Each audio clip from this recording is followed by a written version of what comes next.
Hello, and welcome once again to the Far From Normal Radio Show. And as always, I've got my co-host, Mr. Bud Vino. How you doing, Bud? Yo, and hello, my brother from another mother, J Money in March, Tuesday, June 5th. Oh, Jay, I can feel that adrenaline just coursing through my veins. I'm so excited. From Florida, as always, haven't talked to her as much this week, but I'm going to tonight. Excited to have her on, as usual, from Florida, the one, the only, the Miss Jessie Weiner. How are you, Jessie? Hey, guys. Good. How are you? Awesome. We're doing great, Jay. I want to say, give the viewers a little bit of a heads up. Jessie was yelling as she was getting ready. I'm coming! So it's all good. We always get it wrapped up and done. She's going to be incredible as usual. Jay, Neely Petrie is also joining us, which I'm excited about. Neely, how are you? I'm doing great. How are you doing, bud? Great. Tony the Tiger, baby. Jay, we got a huge one lined up, Jay, and I know we're all very excited. Let's rock and roll, baby. Absolutely. So without further ado, definitely we're going to introduce to you Eddie Mejias. Eddie, how are you doing this evening? Doing great, Jay. By the way, it's Mejias. Mejias. That's even better. Everybody butchers it. Don't worry about it. Okay. And we want to definitely thank you so much for coming on this evening, because obviously taking your time as an attorney, that's time consuming as it is when you're already working on a lot of different cases. So definitely thank you for coming on this evening. You're welcome. And if it doesn't turn out well, you can blame Jessie because she recruited me on the show. Well, we do that. We like that. We try and we'll probably end up blaming Neely because she's the newest, Eddie. But either way, we'll blame somebody other than ourselves, of course. I'll concur with Jay. Thank you, Eddie, for joining us, and thank you for having somewhat of a difficult name to pronounce, because it's always funny to watch Jay have to get through that.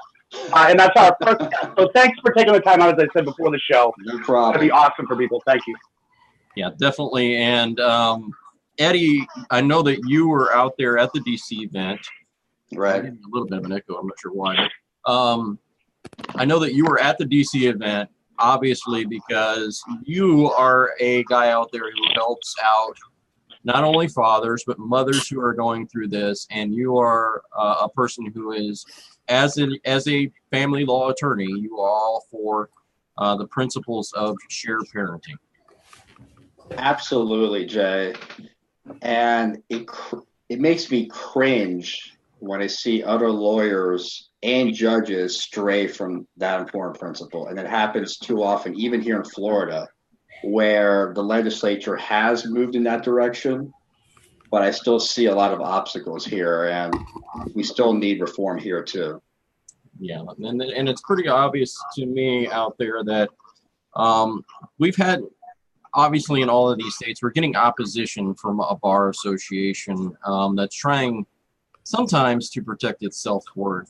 Unfortunately, when we have some of these things, obviously you being an attorney, Melissa Isaac being an attorney, Connie Regularly, all of those out there who are really adamantly for a shared parenting plan, if there's a possibility, or at least parallel parenting, or maximizing the parenting time. How frustrating is that for you, being a family law attorney, and seeing maybe some of your constituents, let's just put it that way, your constituents, that may not be for that? It's difficult. It's difficult because a lot of times I have to educate my own clients about not just where Florida stands with shared parenting, but just the overall principle that in the end, in the long run, that child of my client or children of my client are going to benefit from two parents learning how to co-parent instead of getting into this antagonistic, bitter battle with seemingly no end. I can't emphasize enough how often parents, not just the children, I mean, that's a whole nother subject, and there's plenty of literature about that, but the parents themselves end up benefiting from co-parenting, and letting the other parent have a substantial number of overnights, letting the other parent have equal say in major decisions, instead of just treating it as a battle royale, a mudslinging contest. Yeah. And a lot of these times it really does turn out to be a mudslinging contest. And kind of talked a little bit off the air about this and how all of these things really transpire and start out. I'm getting a little bit of an echo, so I don't know if somebody can turn down their speaker just a little bit. But obviously, you know, there's a lot of people out there who are going through these things, and a lot of the men, especially, that are going through these things, it seems like we're seeing a whole lot of what we call either an order of protection or a temporary injunction. Right. That starts the ball rolling on a principle that seems to be never ending. And you kind of explained it very well off the air. So I'm going to give you an opportunity to kind of explain how that whole process works and why it's so completely devastating when we start off on that wrong foot. Well, let's say that wife A wants exclusive possession of her home and wants to have the children to herself for at least the time being. She concocts an allegation in a petition for a temporary injunction. That's what it's called in Florida, for protection against domestic violence. She can be properly coached as to what to put in the petition. No evidence is required. She doesn't have to attach any exhibits. She doesn't have to pay a filing fee. She goes to the courthouse. She files it. And as long as she alleges the right things, Jay, and as long as either there's been, an act of violence of any nature, no matter how small, or even a reasonable threat, or I should say reasonable belief that a threat that violence is going to occur, 9 times out of 10, a judge will grant that injunction within 24 hours without a hearing. Now, the respondent, in this case the husband, is entitled to a hearing, a return hearing, but it keeps getting longer and longer. The time it takes to get the return hearing. It used to be about 10 to 14 days. Now it's 3 to 4 weeks. So during that 3 or 4 week period, he's out of the home, can't see his kids, has to give up his firearms. Again, all without a hearing, all without any evidence needed. It's pure allegation. So if the wife is going through a divorce, she gets a leg up on that divorce by starting with the temporary injunction. Right. And once we got to some of these topics, when we're saying, okay, she's got the OP, she's got the temporary injunction, basically it's 3 weeks or 4 weeks sometimes. So then we're talking about the fact that there's already been an established issue where the children are still in that home. They're still going to the schools they were going to go to. So now we get to a temporary hearing. And of course, the judge doesn't want to stray from what is already in place, obviously. Even if the injunction is ultimately dismissed, let's say because the judge or say the wife didn't present with the requisite level of evidence that either domestic violence occurred or that there's a reasonable threat of domestic violence, you really think the husband's going to just move back into the home after what happened? What's going to happen is the husband is put out, the father's put out, he's staying with a friend, probably doesn't have a bedroom for his kid. And that right there is a big argument why the kid should stay most of the time with the mother. Even if the domestic violence allegation was totally bogus, the father is already put at a disadvantage because he doesn't have the same stable home environment that the mother can provide. That's correct. And so basically then we're running from OP to temporary order, and the temporary order is in place. Now we're looking at a year, maybe 18 months down the road. Now, again, we've already established the children are living in the mom's home for 18 months. What's the likelihood of them changing that? Not very much. No, you're right. Just as a side note, I have an older brother who had a temporary injunction placed on him based on completely false allegations of inappropriate contact with my nieces. That temporary injunction was put into place in October of 2011. There were so many continuances to that quote-unquote temporary injunction. My older brother didn't get a final hearing until 2015. In the meantime, he had to endure supervised visits with my twin nieces, who are now 10. He didn't get overnights for 4 years because of false allegations.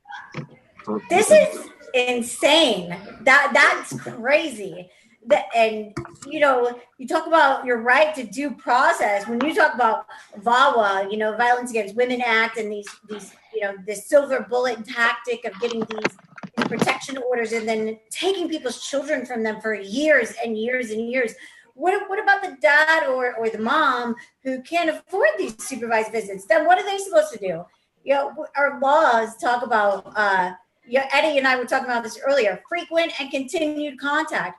Frequent and continued contact does not occur 1 hour once a week at $60 per hour. That's crap. That's more proof of how corrupted the system is and how it's just generating revenue, whether it's VAWA, Title 40 funding, it's through the welfare system. Like, this is ridiculous. We cannot be the only people who have woken up and seen this. There has to be somebody out there that is willing to, one of our legislators is willing to fight against this corruption. There has to be. I cannot think there isn't. To be honest, Jessie, if you talk to most female lawyers here in Myra and they speak candidly, they will admit that the DV route, the domestic violence injunction route, is mostly used for tactical reasons. It's not, of course, there are legitimate domestic violence cases. I don't want people saying, oh, Eddie Mejias is saying there's no domestic violence. But if you talk to lawyers candidly and you get them off camera, so to speak, they will admit that the system is abused. Yeah. Trust me, Yeah. I've done DV injunction hearings since 2005. I know that a lot of it is used for tactical reasons. Right. And so if we're using these things, or if they're being used for a tactical reason, why is it that we're still calling these things or are still preferring to these things by one sexual gender? Why are we not calling it a domestic violence act, period, rather than calling it a domestic violence act against women? Because we do have a whole lot of men who are experiencing domestic violence, like we talked about. Oh, absolutely, yeah. And we need to be able to, if we're going to protect people who are experiencing domestic violence, who are true victims, we need to protect them regardless of the fact that they are women or men. Absolutely, yeah. Again, the Florida law, whether it's domestic violence, the Florida statutes, it doesn't specify by gender, but there's a lot of implicit hidden bias against fathers. I know for a fact that a family law judge, or say a judge who has a domestic violence petition, is not going to take the allegations against a woman made by the man as seriously. I myself tried to get an injunction against an ex-girlfriend and it was denied, even though she literally did hit me. It was in our former home and she did it twice and it was denied. I am positive that if the roles were reversed and she filed an injunction against me, I would have had to move out that next day. Trust me. Yeah. And I've kind of experienced the same thing myself, Eddie, we were talking off camera kind of about slightly some of my case. I got an OP based on what's called mental cruelty. An OP based on mental cruelty. And basically it took me 21 days to actually have a court hearing. Once I had a court hearing, the temporary order was already established. Once the temporary order was already established, it was a year and a half before my divorce was finalized. And it's in an uphill battle ever since, because of the fact that once we establish or anyone says the word fear, that keyword fear harms a man or a woman, but mostly in a lot of these cases, we're talking about the woman using it. So the woman using the word fear sets the guy back a year and a half, because he's always going to be playing catch up. Yep. And I don't know what we can do in this, but we have to find out some strategy in which to go out and say these ex parte hearings need to stop. Because here's what I would like to see: these people who encourage and file these false domestic violence injunctions prosecuted. Our law allows for prosecution of perjury, But our state's attorney, I guess they don't see enough money in it that they're willing to move forward with it. Because let me tell you, I brought clear, blatant perjury to the Pasco County Sheriff's Office, got the detective to file a report and everything.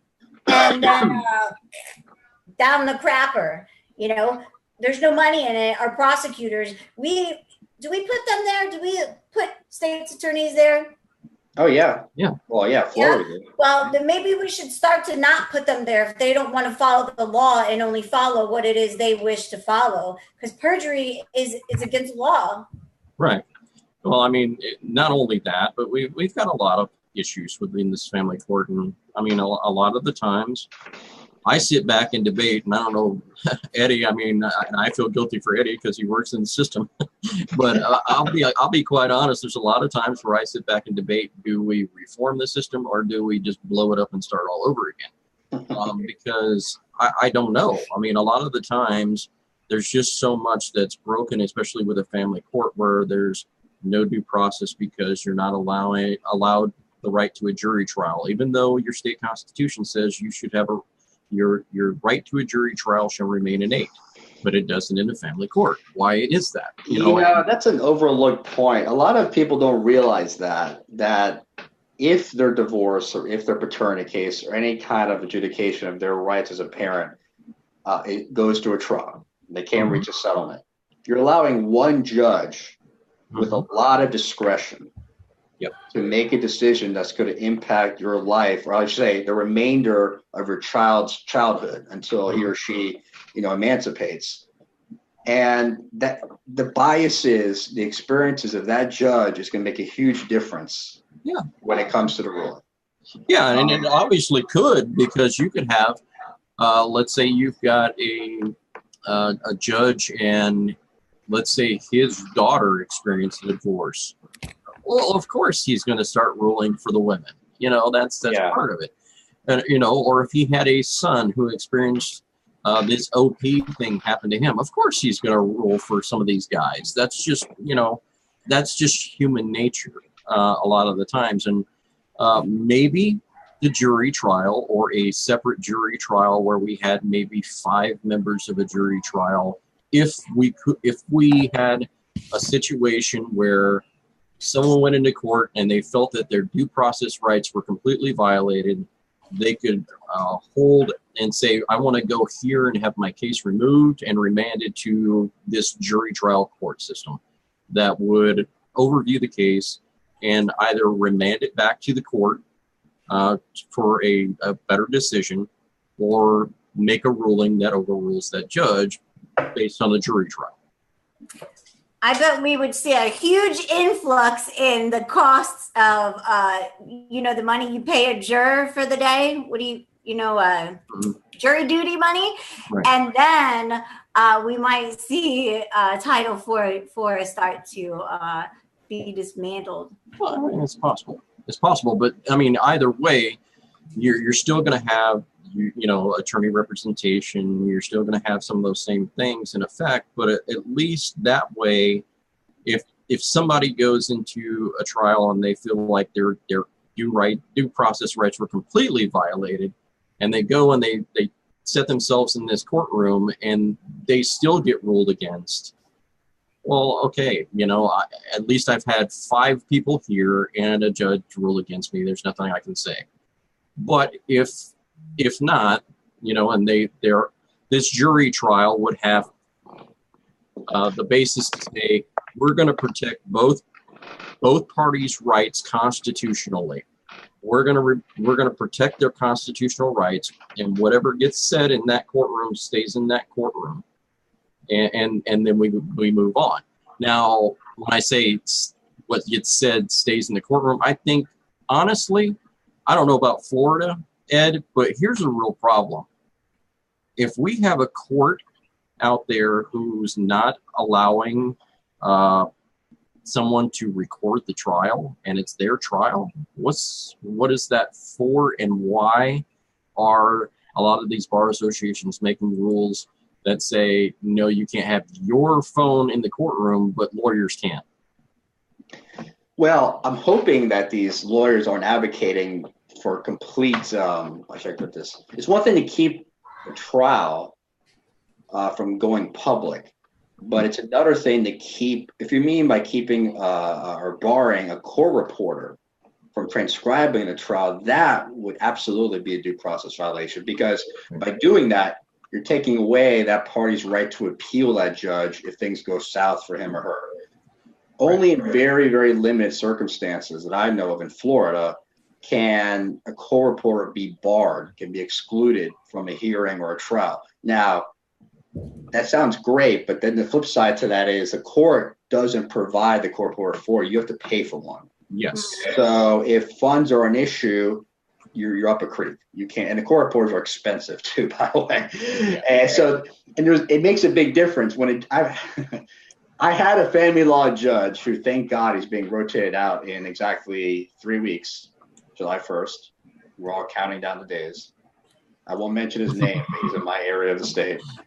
He actually told me at a hearing, Mr. Mejias, there's not a court reporter here, so you can say whatever you want, but I'm still going to rule this way. He literally told me that.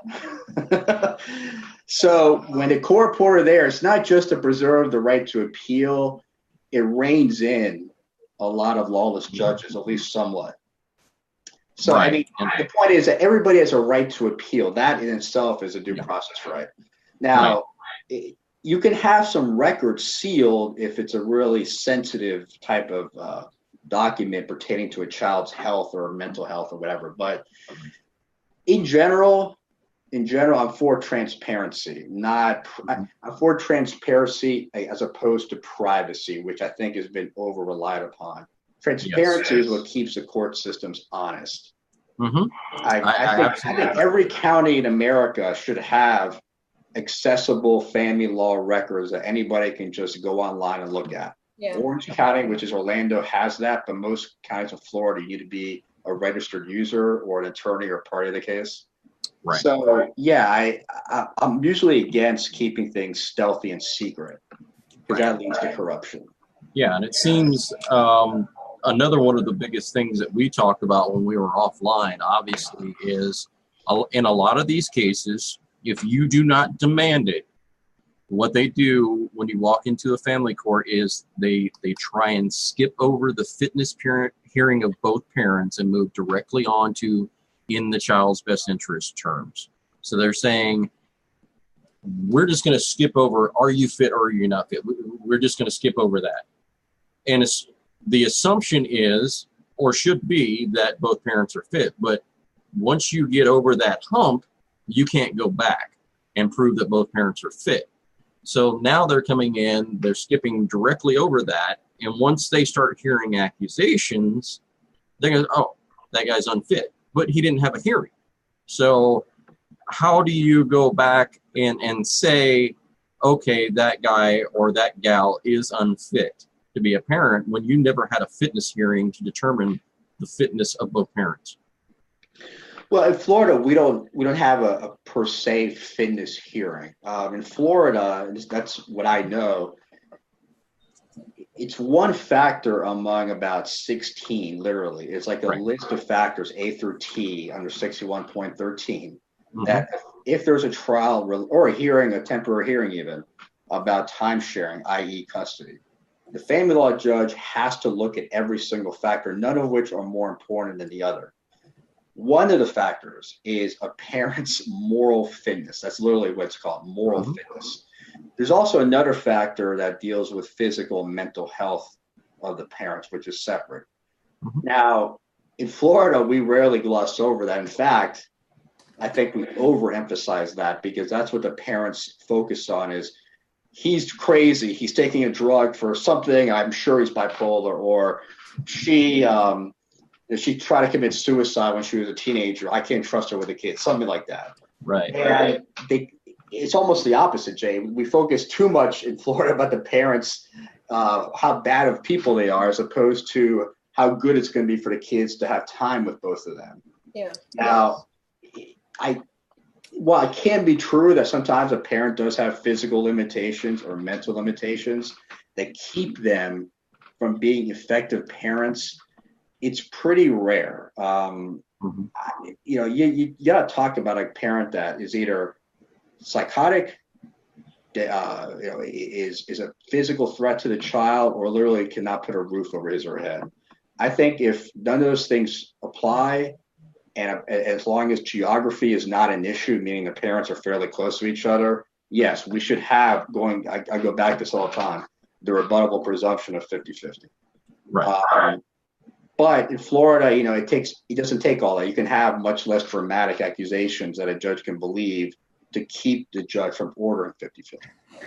Right. Like, We could have an accusation of marital infidelity that comes into play as to the moral fiber or fabric of what that parent could be. How do you say a bad or a good influence on the child? I know those things, and I think those accusations get brought up a lot, and that's why I want to address that, because we could have we could have an instance to where we say, okay, Joe Schmo, or let's put it in military terms, John Doe.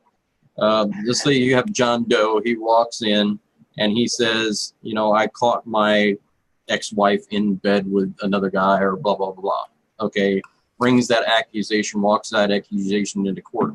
But never did he file for the divorce in the first place. So what's the real accusation, sir? It's that you're trying to make the other person look like a bad party to make yourself look good. And that's what we call in the psychological world levelizing. And a lot of the times when we levelize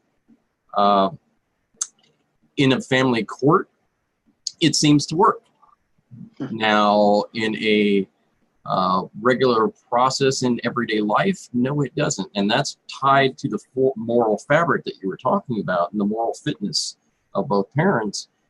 Is we have a real issue with walking into a family court and there's all these accusations and they're being taken as factual, even though they're just hearsay, correct?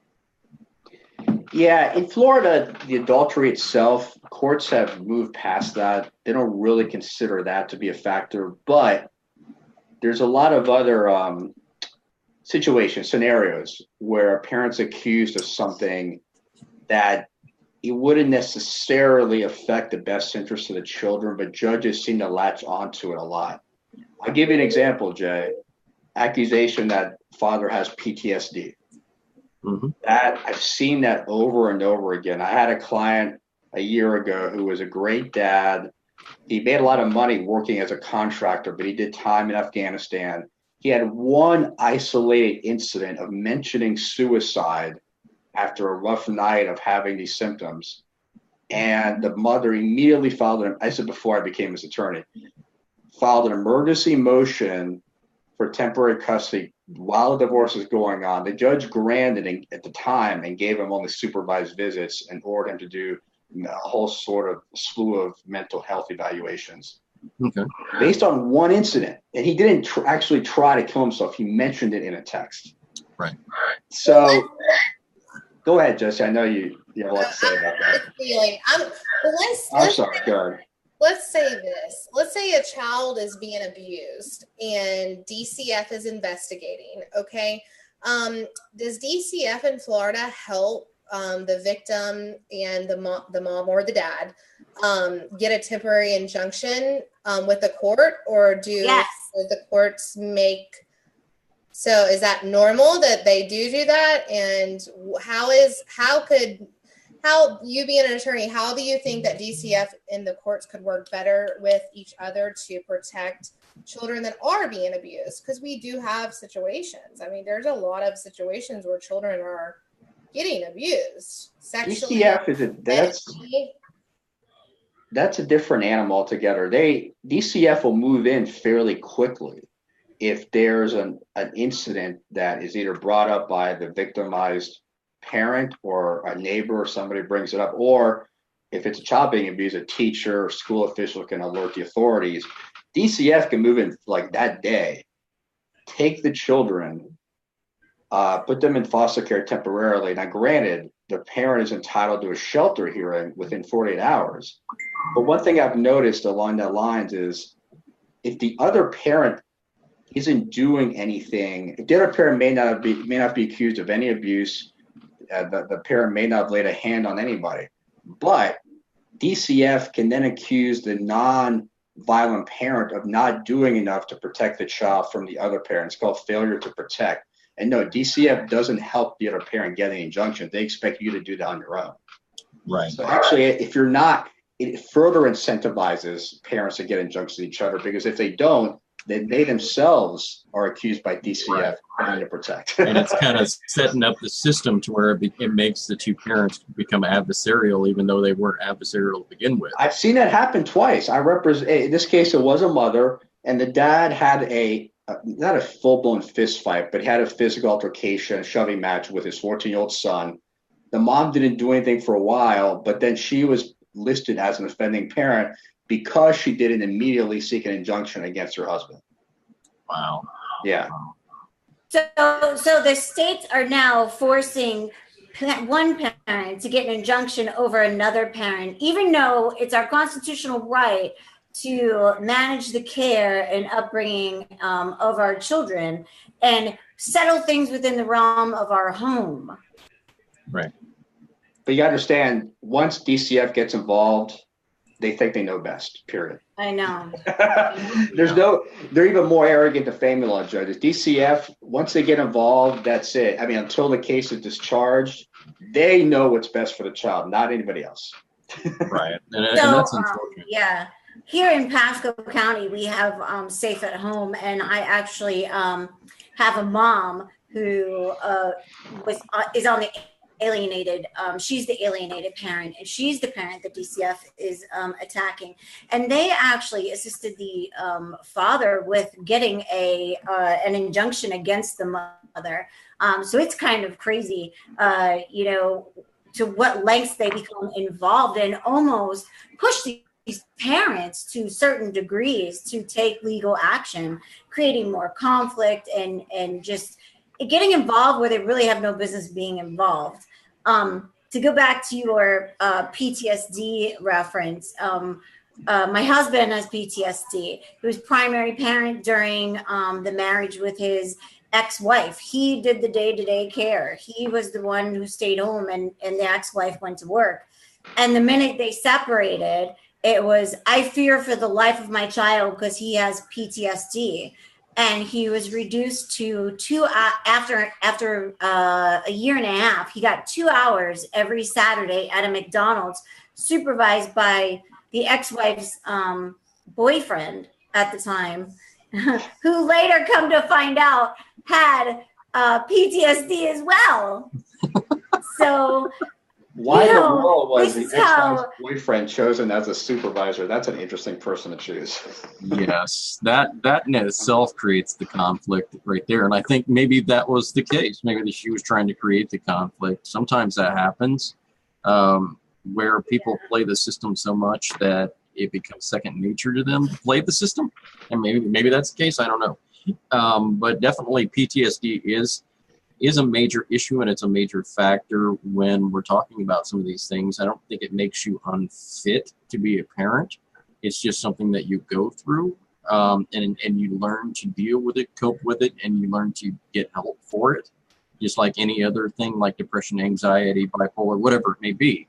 If you get help and you seek help for it, and you take courses or you take counseling or you take medication for it, that should no longer be an issue, correct?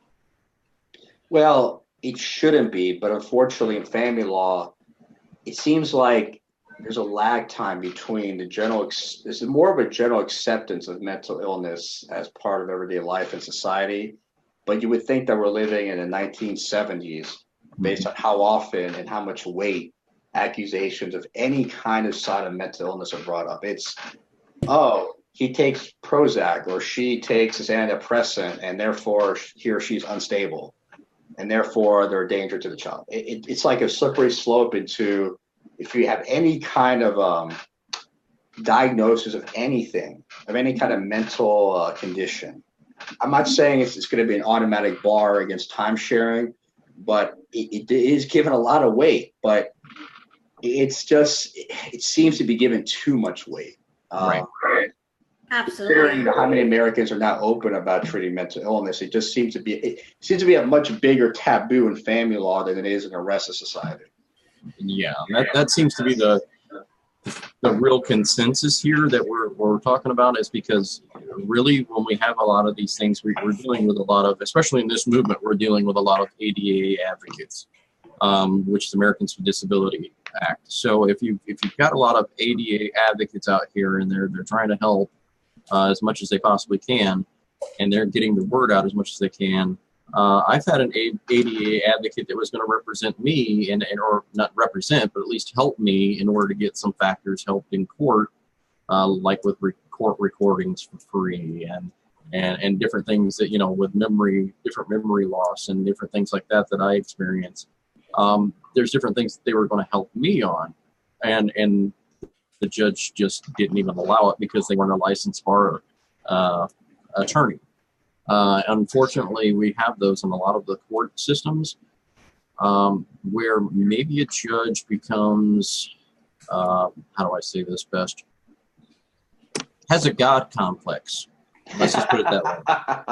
That they feel because they, and let's face the facts on this, because I know this to be true. Those who can't make it as good attorneys become what? Judges. Become judges, yeah. So if they're not allowing a lot of these things in the courtroom, what are they doing? I mean, because it basically means if you are experiencing a disability, your ADA advocate is trying to help you, not give you some leg up over in the case, but just trying to help you so that you are at the same level as the other opposing party. What's the problem? It seems like they're violating a due process right, correct? I don't see a problem in that. You talk about judges, I do. There are a few judges I really admire here in this area, but I will say this: that I'm going on 20 years of practicing law in general and 13 years of family law in particular. The lack of legal expertise or the lack of legal acumen that judges have is probably one of the biggest disillusioning things in the practice of law. They get appointed or elected based almost entirely on connections, fundraising ability. Legal knowledge is last on the checklist. I have seen judges make gross mistakes and get appealed and overturned. But I've talked about this with Jessie. There's just so few measures of accountability for judges. Mm-hmm. I read in the Florida Bar Association news, which comes every week, that 80% of the elected judge positions in this election are running unopposed. So 80% don't have to do anything; they just get elected. So basically, you run, you get elected.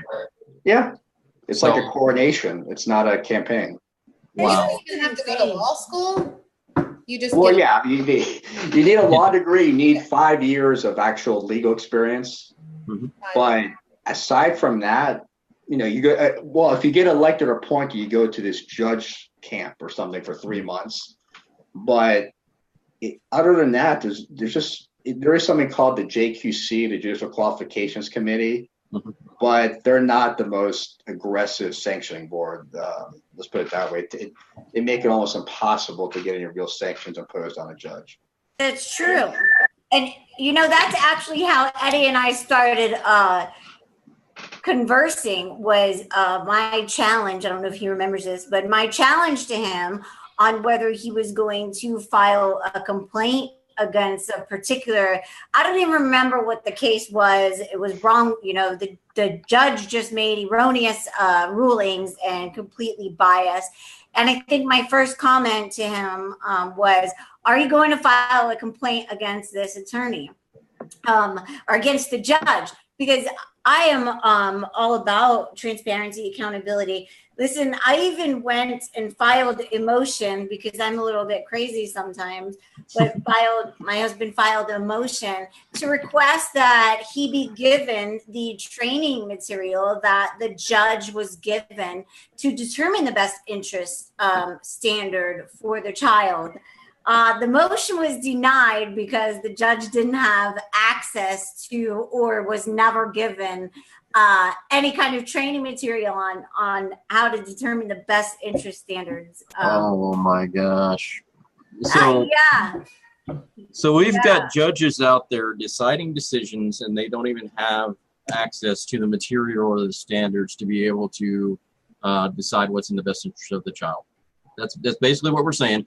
We're saying that we have judges who are ignorant on the bench, and they're ignorant because they're not given the materials or the standards that they need to follow in order to make a correct ruling. That's the blind leading the blind, is what that is. And I mean, Eddie, I know that you've gone through this, and it's got to be so frustrating for you. This is your job. I mean, and you can't say anything completely, out there, because obviously this, that's going to cost you your career. So we don't want to do that. So, I mean, it's got to be so tough for you because you got to say, hey, I've got to deal with not only doing my job, but I've got to deal with educating the judge every single time, it seems like, right? Well, or in most cases. Here's another dynamic to this is that particularly in Orange County, where Orlando's located, judges are rotated out of divisions. They'll do a tour of duty in family law for 2 years, and then they go to general civil, and then they go to criminal. Mm-hmm. Counties are different that way, but what happens is a judge can't stay in family law long enough to be really good at it. That's one of the drawbacks. It's like they want judges to be generalists instead of becoming good at a particular area of law. I've noticed that particularly with the Orlando area, but it happens in other counties too. It's not unique to Orlando. I keep going back to this. If I make, another reason to beat the drum for rebuttable presumption of 50-50 is, first of all, it makes less nebulous what best interests of the children are. It takes discretion away from judges. It makes them less of like this superpower, all-knowing being, which they're not. And it makes it simpler for everybody. Of course, there's going to be cases where 50-50 wouldn't be granted even under that regime, but it just would cut down litigation. Judges wouldn't have to be try to be so omniscient about these things. Right. I keep going back to that because I think it would have so many benefits. Right. The other thing that I was going to ask you too as well, I know a lot of these different states putting forth the rebuttable presumption 50-50 bills also want to change the standard of evidence to clear and convincing. Do you think that that's a process that could possibly help, even maybe on its own, changing the standard of evidence to from a preponderance of evidence to a clear and convincing? Absolutely, yeah. When I was at the conference, I was actually writing down notes about what a rebuttable presumption statute in Florida should look like. One of the things that absolutely should be included is that you have to rebut the presumption of 50-50 with clear, convincing evidence of one of like 5 or 6 specific reasons. For example, if a pair really isn't fit according to the standard of DCF and the dependency statute, then of course the 50-50 presumption is rebutted. If the 50-50 plan would be geographically, logistically impossible, then yes, it's rebutted. Maybe a few other ones, but no more than like 5 or 6. The exact language, of course, would have to be determined, but that is a key difference because preponderance of the evidence is just more likely than not. Clear and convincing is more like 70 to 75% true. And then, of course, the highest standard is beyond a reasonable doubt. Right. It's good. Granted, it's going to be even more opposition if you put in clear convincing, but you might as well try and get that in there and see what happens. Right. And I think that's one of the best things because I'm honestly, when I walked into a family court for the very first time, I don't know about anybody else, but I thought that, hey, look, I was under the impression that when we went into the family court, they were going to uphold our due process rights and they were going to give us the same fair trial that they would have in every other court system in America. That this is the problem that we have, is that people walk into court uneducated. They think that they're going to walk into a family court with the same due process rights as a criminal who's committed murder, and it's going to be this grand trial, and you're going to say a few things and do a Perry Mason routine, and you're going to walk out. It's not going to work. Another reason why some parents get railroaded, and this applies more to low-income parents, is unlike in criminal law, you don't get a right to an attorney. Mm-hmm. Now, in dependent court, yes, you get what's called a regional counsel. That's what they're called. But the drawback is, yeah, they're free, but they're basically cogs in a machine. They're never going to seriously oppose DCF. They're just they get paid by DCF, so they're not going to be zealous advocates. But in a normal family law case like divorce or paternity, no. If you can't afford an attorney, guess what? You're doing this yourself. Yeah, you're pro se, or I don't know if Florida does this or not. If they allow pro per, a lot of the times, a lot of these different states, they have different rulings. I know pro per, what they're talking about, pro per, they're talking about I'm appearing in person. I'm not appearing as a corporation. Which is pro se, but obviously there's some states that don't even care, so it's unfortunate. But the other thing we kind of talked about a little bit off the air when we got into some of these things is the VA disability issue. I know that's a hot topic now because there's a lot of veterans that are within the movement that are going through these things. What is the standard on this when we're talking about, especially like 38 USC 511, when we're talking about the Secretary of the Department of Veteran Affairs should make all decisions in the matter of veterans benefits. No other court can review. We're talking about 42 USC 659 H1BIII, when they're saying no Title 38 benefits should be used in calculating child support. I just want a definite opinion, obviously, from an attorney on this, because it seems like we're bypassing standards sometimes, where a family court could come up with a child support order saying, okay, well, you've got to pay something, and even though Social Security is set up to give a check for beneficiaries and those particular issues, there is an apportionment process with the VA as well. That should be able to give those benefits as well. Right. But what they're doing is they're bypassing what's set up by the VA, what's set up by the Social Security Administration, setting up a child support order saying that the disability is now income because it's hit the bank account. Once it hits the bank account, it's fair game. Is that a standard that you think that maybe we need to take another look at the Bar Association level and say, hey, look, maybe they have a point that this is violating federal law? Absolutely. No, I've represented veterans before, and their disability benefits were calculated as income for child support purposes. Seemingly that's a violation of the supremacy clause. Mm-hmm. But it happens. But you know what? I mean, on an unrelated topic, you have cities, or I should say states, that are not paying attention to immigration law. Mm-hmm. It's not unheard of for local and state authorities to do their own thing. Yeah. Now, we've talked also about how sometimes the support for the child is already predetermined or siphoned off from their check, which is, it's good in one way, because then the parent doesn't have to go through the excruciating process of having his child support determined, and the mother, she's the one getting it, doesn't get a double benefit. Right. But I do think, as a matter of principle, that disability benefits, especially the ones from the VA, should not be considered for determinate child support. Right. So Jay, that process I call they're circumventing the VA process through an unlawful third-party indirect attachment of those monies.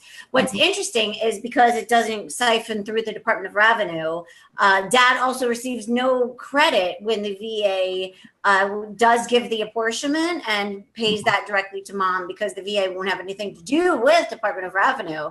Dad gets, and I say predominantly Dad because that's who's paying, but Dad gets no credit for that money. Right. None at all. Yeah, that's definitely correct here. And I know that we're getting into our second hour already, so I definitely want to thank you, Eddie, for being on. We greatly appreciate you, brother, for coming on and giving us all the information you can from an attorney's point of view. It's awesome. Thank you very much. We greatly appreciate it. Thanks for having me, Jay. Awesome. Absolutely, Eddie. Yeah, but here, as I said off the air, I hopefully I'll meet you next year in Washington. As I said, I heard very good things, and as you said, it's probably all lies. But I'll make that determination next year when I get there. Again, thank you for taking the time out. This has been great. I know it's been great for people out there. Thank you.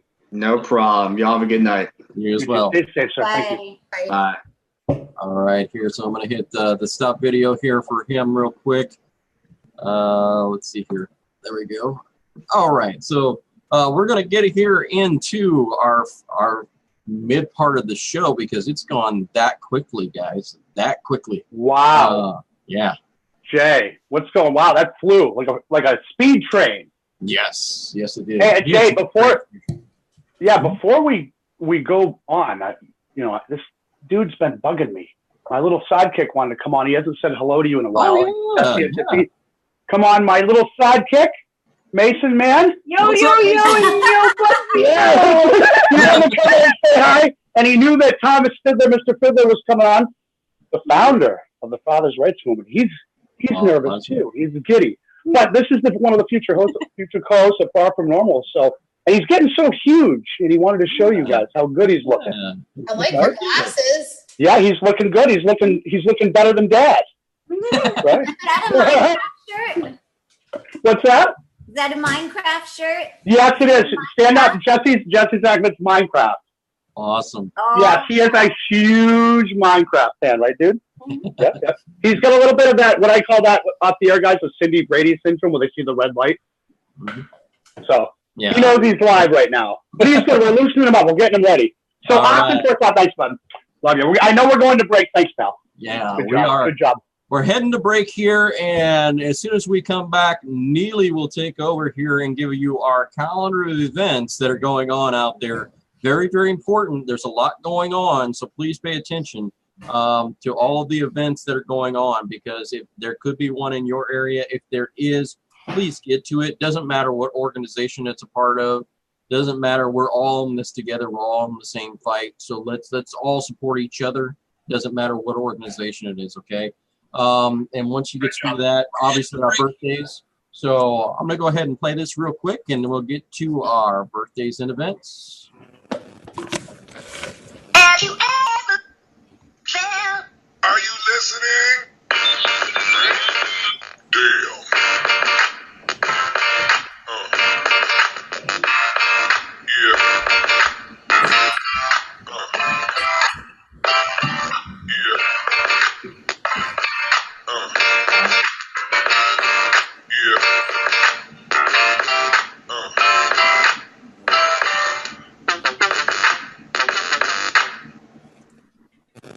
All right, Neely, take it away there. Hello, everybody. I hope everybody's having a good night. We have our calendar of events. So if you have your calendar out on a pen, get ready to write some events down. Friday, June the 1st, starting at 12 p.m. at DHS. Address is Highway 90, Bay Street, St. Louis, Mississippi. Please see Amber Thompson for more details. Wednesday, June 6th, starting Wednesday, June 6th through the 9th, we have parental alienation petition delivery to APA. Public updates, starting at 7 a.m. in Washington, District of Columbia. Speakers include Wendy Perry, Dr. Craig Childress, Rod McCall, and many others. Shared to Parents United Worldwide. Please see Laurie L. Nicholson for more details. Friday, June 8th, we have the Nashville March on the Tennessee Capitol and Candlelight Vigil, starting at 2 p.m. in Nashville, Tennessee. Please see Lydia Hubble for more details. Saturday, June 9th, 3 p.m. to 5 p.m. Eastern Standard Time, Erasing Families event. The Darcy Curro Collection, Hilton Hotel, 6 p.m. Meet at the U.S. Capitol steps. Bring photos of your children, and it does say signs expressing your feelings. All of this will be following a seminar conducted by Dr. Craig Childress and Dorsey Pruter. Wednesday, June 13th, let's rally for In North Carolina Kids, Shared Parenting, Father's Rights, starting at 8 a.m. The address is 16 West Jones Street, Raleigh, North Carolina. Please see North Carolina for Shared Parenting for more details. Saturday, June 17th, we have Father's Day Demonstration 2018, 9 a.m. at the U.S. Capitol West Lawn. Please see Mark Young for more details. Saturday, June 23rd, Dads Can Too Annual Appreciation Picnic, starting at 12 p.m. at Center Park, Springfield, Illinois. Birthdays today, we have Jay Main, Annette Skyder, Lillian Lavoid, Natty Nifiki, sorry, I couldn't pronounce that one. Cade Can, Ricky Gurdon. Wednesday, we have Stuart Mahalan, Vanessa Linwin, Joe Churchwell, Deborah Staub, Kathy Jones, Nora Samrad. Thursday, we have Heather Sanders, Wendy Blanks, Chris Rippey, Darcy Van Orden, Casey Memex, Amy Stern, Corey Sim, Donna Barkas, Maria Murphy Thorpe. Friday, we have Anthony Schaefer, Michael Combs, Jennifer Gates, John Nuez, Bethany Sanchez, David Graham, Brandy Collada, Sharon Chesterman, Mike McNeese. Saturday birthdays, we have Charlie Grassguy, Casey Dakota, Pamela Olson, Ken Doss, Stephanie Summers, Thomas Jeff Lords. Sunday, we have Julie Bardner, Jeffrey Benning, Jessica Durdman, Keith Weigel, Cheyenne McQueen, Mia Isabel. Monday, we have Trisha Powell Allman, Jane Fender, Lisa Goff, Amanda Jones, Victoria Anderson, and Michael Herring. The Far From Normal radio show is copywritten, and copying or transmission of all the broadcast of the show is strictly prohibited without express written consent of the Far From Normal radio show staff and board of directors. Awesome. So we are back once again on the Far From Normal radio show. And I have got my co-host, Mr. Bud Fino. Bud, how was that first half for you? The Far From Normal radio show. Yo, and hello. Awesome first half, Jay. Tuesday, the 5th of June, 2018. Boy, oh boy, if the second half is anything like the first, Jay, we are in for a mighty big treat. And I know it's going to be. I'm giddy with anticipation for our next guest who's coming up next. It's awesome. It's an honor. Before that, I want to say, too, to the people out there that Neely wished a happy birthday to, it's your birthday. Make it your day. Do something special. Be a little narcissistic. There is a healthy level of narcissism. And make it so and live it that day. It's your day. Make it your day. Happy birthday to everybody, Jay. Definitely happy birthday, Jessie. Definitely a busy first half there. Obviously, we're going to get through the second half, and I know that you're excited. Actually, I should give you the privilege because obviously you have worked with Thomas and he's done some amazing stuff, obviously. But you have worked with him personally. So I'm going to give you the honors, obviously, to introduce Mr. Thomas Fidler. So. Yeah, so first, I want to definitely thank him for coming on the show because I know he's not big on public appearances and things of that nature. So, Tom, thank you so very much for coming and hanging out with us. Absolutely. All right, so Thomas, are you there? I am. Can you hear me? Yes, yes, I can. Okay. Okay, so we've got him tonight on audio here. I don't know what's going on with the video, but that's all right. Not a problem. We'll roll with that. As long as we got you on audio and we can hear you, and we don't, we're not talking to the wind, I think we'll be okay. Excellent. Yeah, I don't have a camera. I could have got one, but being from Alaska, sometimes it's a little tough with the bandwidth.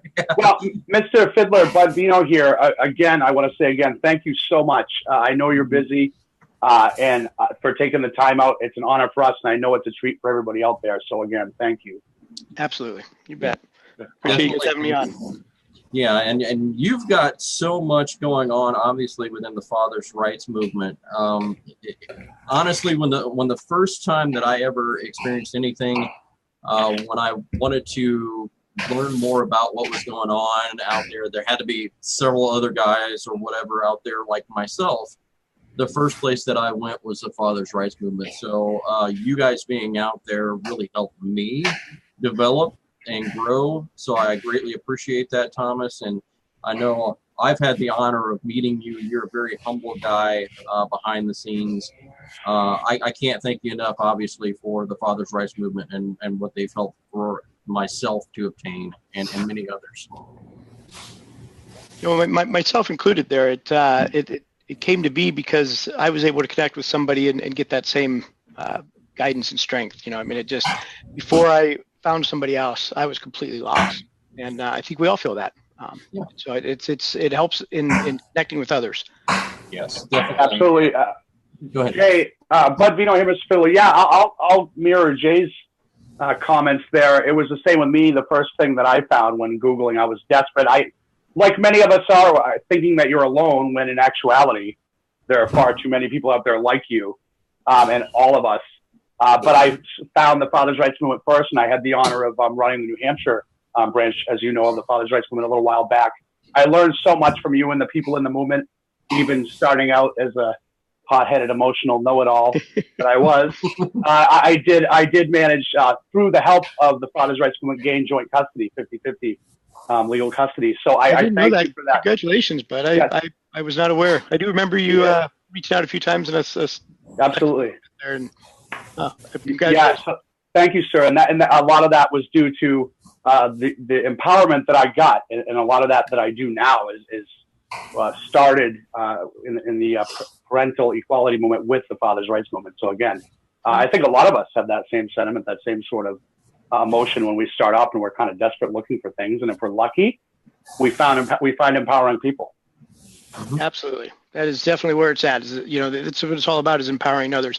I've heard where people have given up and walked away, and then they've become empowered by meeting other people, this social network, and then they're back in the case, and they end up getting 50-50 after they had completely given up.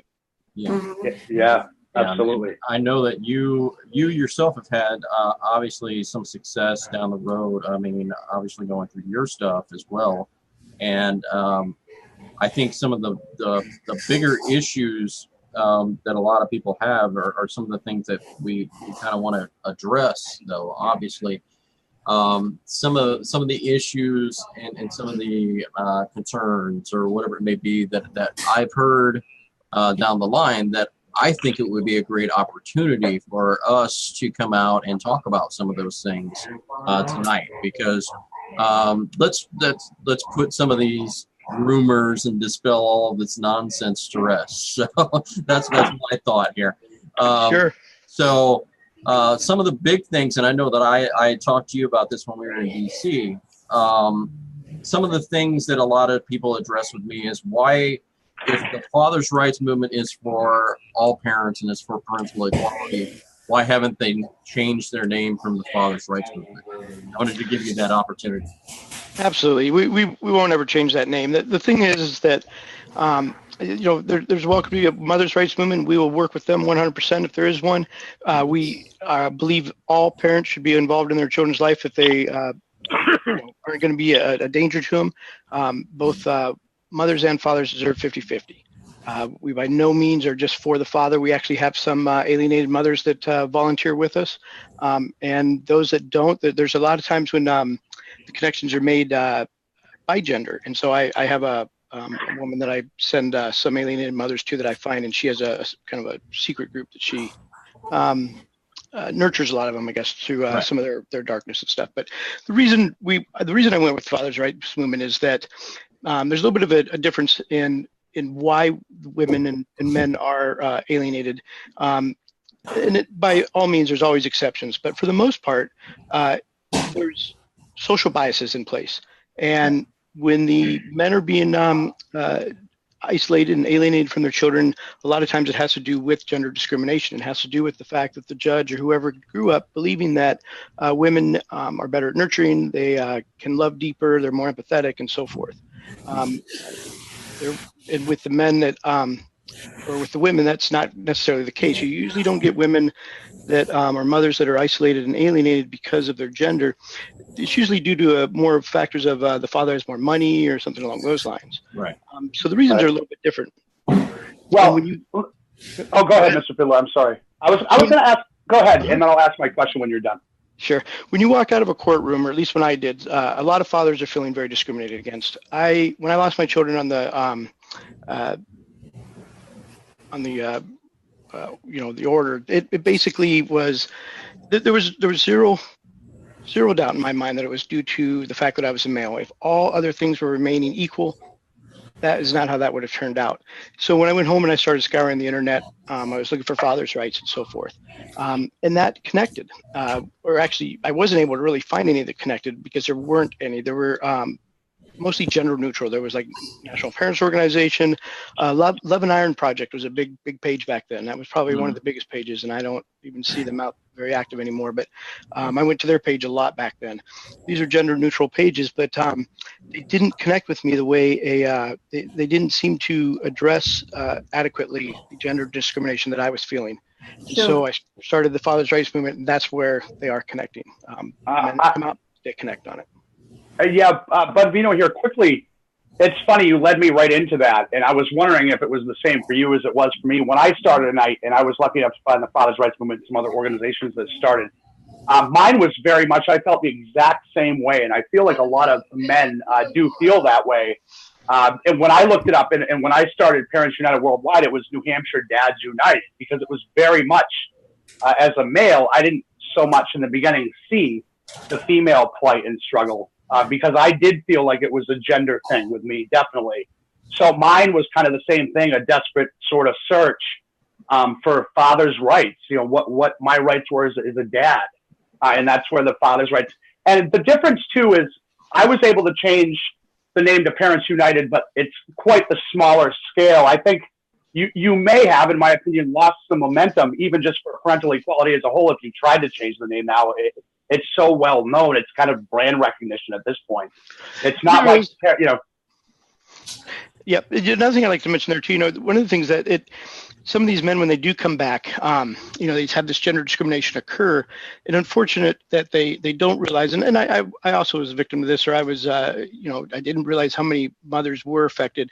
But I have a lot of men that come to the page and they will say that if you're a mother, you can't lose your child unless, you're an addict and you kill people or whatever. I mean, you've got to be, and that's not true. It's not true at all. But it's unfortunately a stereotype that they kind of throw on to the mothers due to that gender discrimination that they've experienced. Yeah, absolutely. Because we see it more and more now, and that's the reason we ultimately changed the Parents United Worldwide, because my eyes opened greatly, especially the more I immersed myself in this movement, that it's not a gender thing. It very much affects women too. So it's been nice to connect with women and empower women on all, seeing all of us do that for each other, and recognize that too, that it does affect women. Absolutely. I'm gonna kind of piggyback off of what Tom was saying and kind of add to it too. When you talk about the gender bias and this discrimination against fathers in the courtroom, I think it's extremely important to keep the father rights movement, especially when we talk about discrimination based on gender. And we talk about, I say it all the time, father's rights, parental equality, this is the next huge civil rights movement. You know, we've been through all of these, you know, the blacks, the voting rights for women, you know, women equality. We've been through all these huge civil rights movements. Now, fathers fighting for parental equality in the courtroom is the next fathers. Well, I think we're here. I think we're here, Jess. And it's extremely important to keep that name and to continue to have that name at the forefront, because I know for myself personally, when legislators are talking about me, and I know they're talking about me because people tell me they're talking about me, they say, you know, that girl Jessie who fights for fathers. So it's extremely important to keep this movement focused, you know, on fathers' rights and promoting that equality in the courtroom and you know, making that legislative change. Right. And I'll say this on this perspective. What we see a lot of the times in the family courtroom, according to the statistics, is we see 90% of women are the ones who file for divorce. 85% of those women who file win a divorce. So that's where we come into play when we're dealing with a lot of these issues. It is primarily on a junction of men, but we have experienced a change, and that change, I don't think it's even per state. I mean, obviously, from what we've seen in our statistical data that we've run, and I'm sure Jessie's run as well, is that a lot of these states are either overcompensating per county or per judge even, where they're overcompensating sometimes. But all those statistics come into account when we're talking about why the fathers' rights movement is so important to the parental equality movement, because we're talking about a situation in which this primary divorce has caused custody issues in which men primarily have been deprived of their individual rights. That's on a primary basis. It doesn't necessarily mean that women were taking account, you know, that you've lost custody and there's not issues there. We're not dismissing that. But the primary function is we're saying, hey, fathers' rights is important to the parental equality movement because of the fact that they have the base of the movement when we're talking about the issues of gender bias. Correct?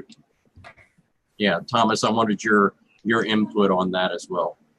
Yeah, I think that's very true. You know, you talk about us having the base of it, and it's the reason I believe that is true is because of the name, or a large portion of it is due to the name. That's where we have the largest number of victims of the family court system, and they're able to connect with us due to the name. Without that name, I don't think we would have grown nearly as much as we have. I think they would have passed by just the same as I would have passed, or I did pass by several, with, you know, the gender neutrality. Yeah, and I think the gender neutrality is kind of a new thing that people are latching onto, as opposed to in the past. People were really searching out for that fatherly aspect to say, okay, yeah, I'm a father, I'm affected. So I think that helped the fathers' rights movement really grow dynamically. I know that the other things that we talked about with Eddie was the ex parte orders when we're talking about orders of protection or temporary injunction. Do you see a lot of the people that are in the fathers' rights movement that are experiencing that or have experienced it? Yes. Oh, absolutely. Yes. It's, I don't know if I would say most, I'm not sure what the percentages are. I mean, that's certainly how it happened with me.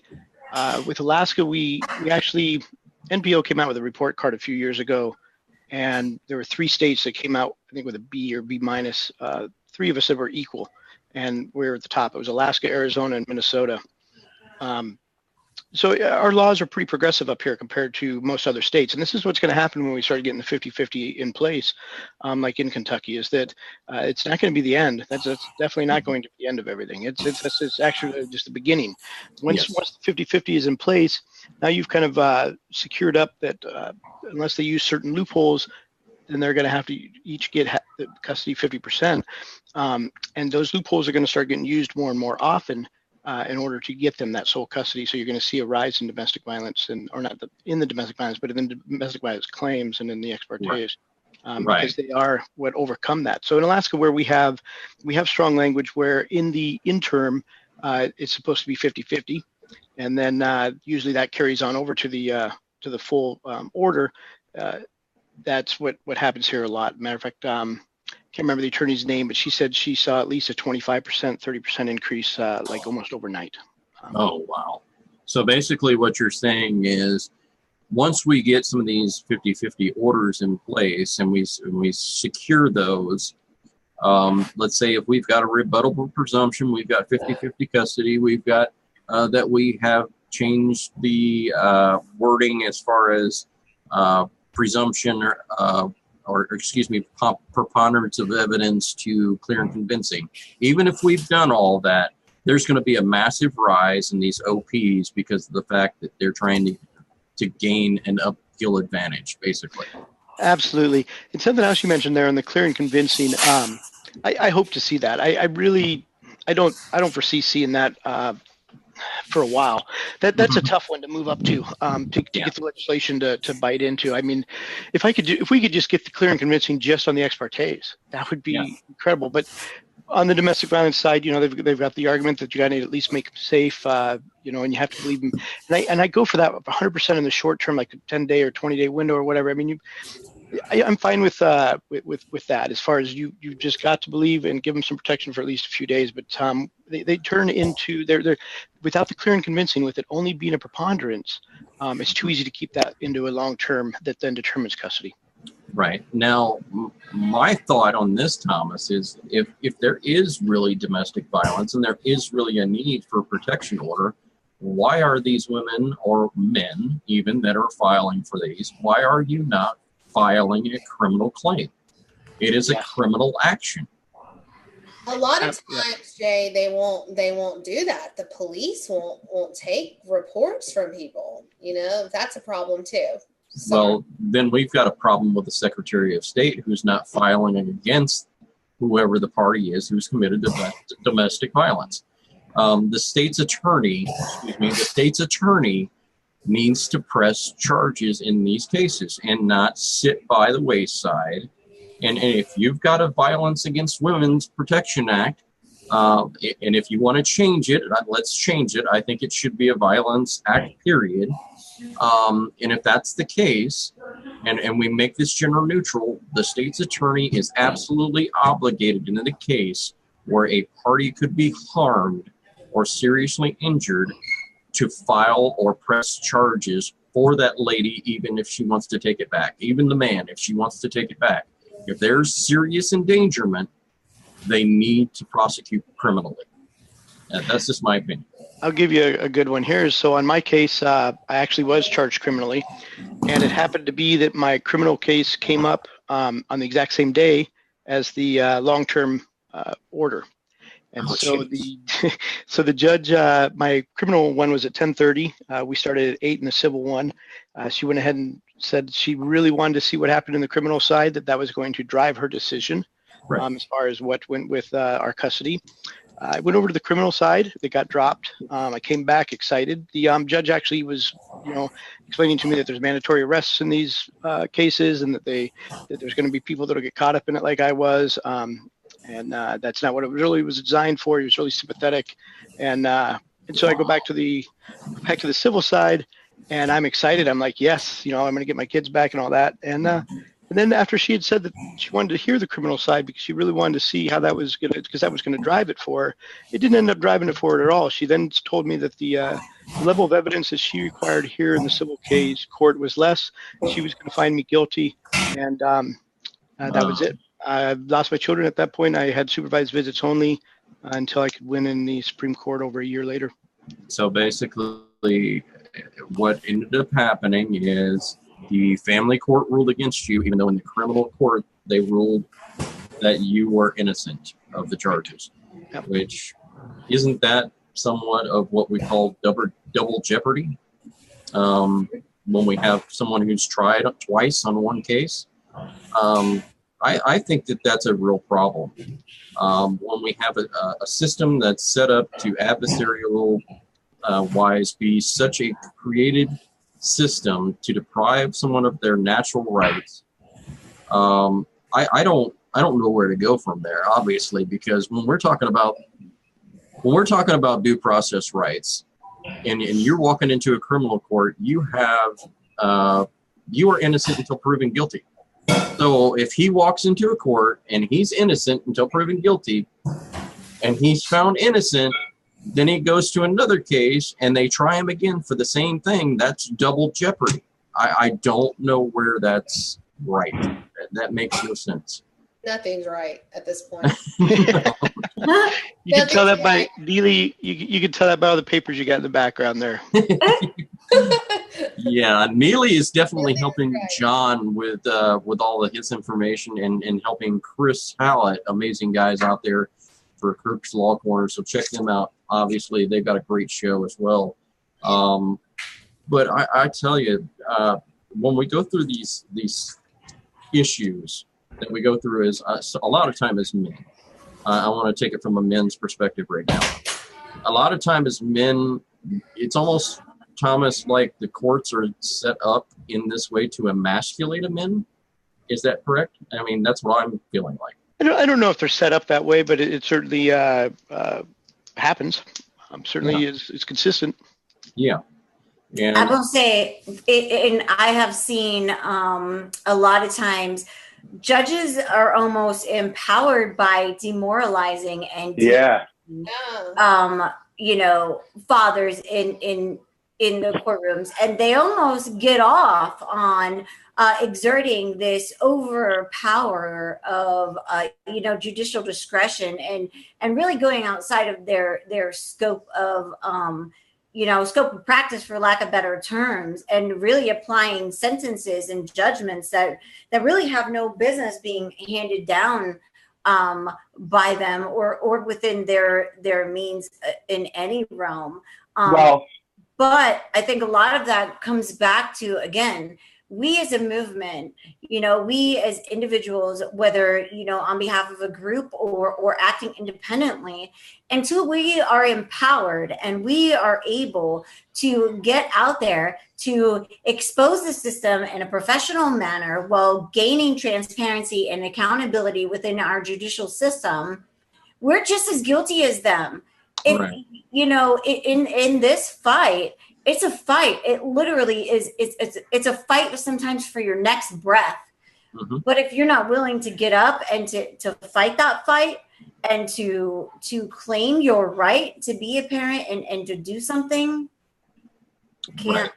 Right. Yeah. Well, yeah. Jay, Go ahead. I want to say I agree with Jessie wholeheartedly, because a lot of times the judges they'll feel threatened as men. Remember, they're humans too, so they will very much. I call it a dick wagging contest, and I can sense when that's what it turns into with men in general. It doesn't matter if it's a judge, a police officer, and I tell them all I'm not the one. And what you have to do is prepare yourself. We talk about it all the time. You mentioned Kirk's Law Corner. Mm-hmm. Go in there and get educated. With education comes empowerment. When you know what you're doing. Again, a lot of times these judges, as Jessie say, they will remember they're human beings, and they'll see somebody that just they feel threatened by. So it'll become sometimes a personal thing. And a lot of times people I know, when they get into it, they'll think, oh, no way. Judges they're so amazing. No, a lot of times they're very insecure men and women, just like police officers. Yeah. It's the same way I was a cop, believe me, for 3 different departments. And I can tell you, most were picked on in high school. Yeah. I'm telling you, go ahead. I worked 3 different departments, so I don't even want to hear it. There are some great men and women out there, but there are a lot who are and again, just because they're wearing uniforms or slippery robes doesn't always mean they're secure people. Right.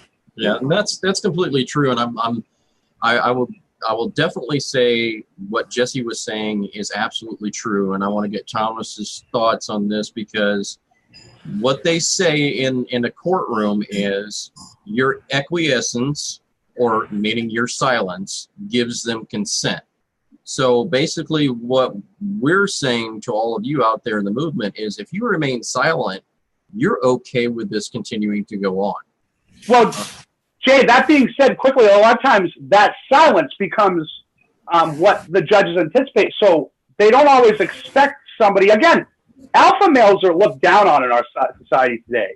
Being a manly man is something that is, when you speak your mind, men and women who speak their mind, I say it to my buddy Kevin Moran all the time out there, should not be a rarity. It should not be abnormal for someone to say, wait a minute, this isn't right to someone's face. No, this isn't going to fly. And not in a, just stand for something. Right. In this society, no one wants to stand up. And that's what you're seeing now. You can only poke a bear so much. And that's what this movement is with men and women that have been poked so much and feel rudderless. They're finally standing up and saying no and getting this figured out together. Right. And Thomas, I want to definitely get your opinion on that, because the acquiescence being, silence basically being golden in this opportunity here. So when we have this and we're dealing with it, obviously we want to step up. We want to be a part of either the fathers' rights movement or whatever group is out there that's doing something. I think we all need to start supporting one another and stop tearing each other down. Sure, that would be great. That's I'll touch on a couple of things there. The part about the judges, one thing I say is in their courtroom, they're God. They can do anything they want.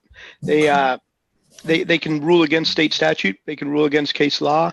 They can rule however they want. And then you have the freedom to take them to the Supreme Court, and you might win a year later, you might not.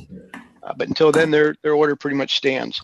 And that's what Jessie had mentioned about the broad range of discretion. It's even when you get to that Supreme Court, most of the time they're like, you've got this broad range of discretion. It lands within it, and maybe we don't agree with it, but it's not an abuse of their discretion, so that the order stands. And that's really where we need to, where these presumptions come into place with the 50-50, is it reduces that scope, reduces that amount of discretion. Right. And as far as remaining silent, we definitely can't. We need to get out there. We need to. There's a lot of different opinions on how to do that. I know that a lot of people don't like doing the rallies, which is too bad. I think if we had a tenth of the people that were on the page go out for one day, it would all be over. It'd be done. Right. I agree.